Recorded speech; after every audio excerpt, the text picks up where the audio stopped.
My name is Matthew Schnurr. I'm Associate Professor in the Department of International Development Studies at Dalhousie University, which is a university that's located in Halifax, Nova Scotia, on Canada's east coast. The research I'm doing is focusing on genetically modified versions of the matooke banana.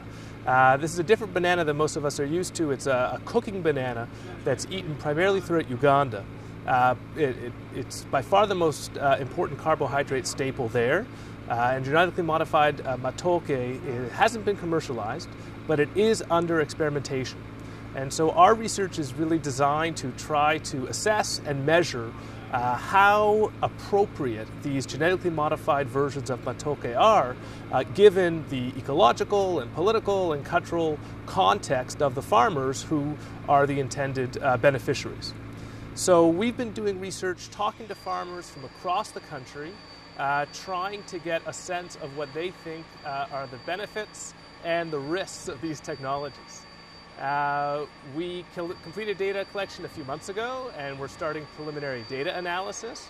What we're finding is that farmers, even though many of the farmers are semi-literate and illiterate, when we are able to talk to them and use visual aids and hypothetical scenarios to explain what genetic modification is all about, farmers offer very thoughtful and nuanced perspectives on these technologies.